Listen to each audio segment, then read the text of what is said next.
guess, you know, I mean, I'm not sure exactly what they're talking about. I think that they're used to that.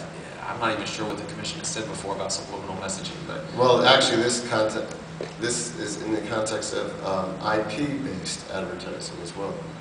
You know, I mean, as I said, I think it's very different when you're talking about internet content, where you have adults that are going down and pulling their own content down, and I'm much less concerned about it than I am about the impact on children. So children is the priority. It's okay for adults to get subliminal stuff. Well, I guess I'm not so sure what's I just going got on. that message Yeah, somehow. yeah, I don't know. It's a new product of the show. Shifting to lighter topics. You see anything you like at the show? No, you know, there's a lot of exciting things at the show. You know, we were, as I mentioned, already going to see the you know, Microsoft's Media Player and some of their integration of content. You know, we were at the Panasonic booth yesterday. They've got they were showing their universal remote and how they're going to be. And I thought that was actually it was a touch remote that was able to pull up things on screen and use it very easily to both have it as a universal remote that could work on any of your devices, but also to be able to much more easily have it as something that could be used when you're trying to search either through all your pictures or through video internet access to content. We saw, you know, they've got the 3D demos. I don't know if you've seen the, you know, the 3D high definition videos. That you know, those have been exciting. You know, the unbelievably thin, not much. You know, the screens are not much bigger now. They're not much thicker than this anymore. You know, that I don't even see how you're going to plug into them. They're too thin. You know, that's going to become the biggest problem. So I mean, I think there's all kinds of excitement. You know, on the floor as there always is. And I haven't even made over to the mobiles. You know, many of the mobile side yet. And I try to do that after this afternoon. Well, there's also the South Hall. Don't forget the Sands and Phoenicia. I mean, there's a lot going on. Oh, yeah. Well, we'll wrap up shortly. But I just want to go far out in the future, 5, 10, 15 years. What's your big vision or big concern in terms of what we can do as a nation in terms of our telecommunications and technology strategy? And what do you think are the essential elements for us to be where we should be? Well, you know, I think that one of the essential elements is we've got to continue to be able to, or we have to continue to be investing in the underlying infrastructure.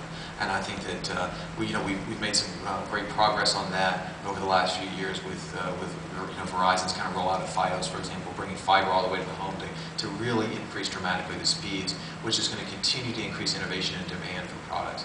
But what I think you're going to see is a whole, for the next 5 years, building out of the wireless broadband world the same way. And so that you're going to have wireless broadband connections so people can connect to broadband and get access to the internet content anywhere, anytime.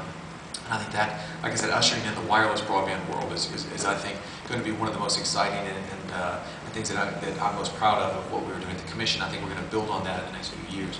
I think that what we need to make sure and do, what I'm most worried about, is making sure that we don't inadvertently upset that balance, because you don't want to burden anybody's investment in that underlying infrastructure. But at the same time, you do want to, and I'm pleased we've been able to do this, make sure that people don't use that infrastructure to limit innovation. And I think that we've actually found that right balance, and I'm worried about if we miss that balance out. I'm going to take you back because a couple of good questions just came in. What would you like to comment on the new ATSC mobile service at all, the mobile videos? Oh, you know,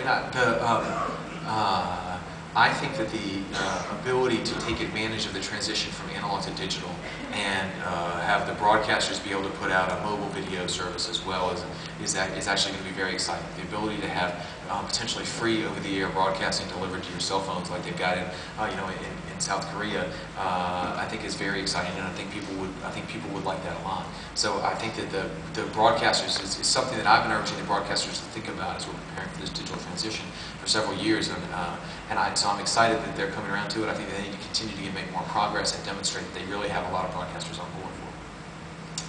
What one piece of advice does Julius Jankowski absolutely have to have? Well, you know, I think that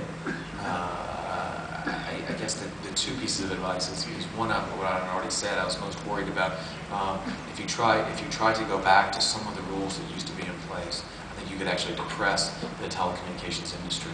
And I think that, if you look at where it was in 2001, 2002, and where it is today, the telecommunications industry has had significant overall investment. That investment continues even in a very difficult financial environment. You're seeing a continued increase in the underlying infrastructure investment. And the other advice I'd give him is that I think that you've got to be prepared to make hard decisions, and I think that involves making hard calls among these various industries and various sectors, and I think but that's absolutely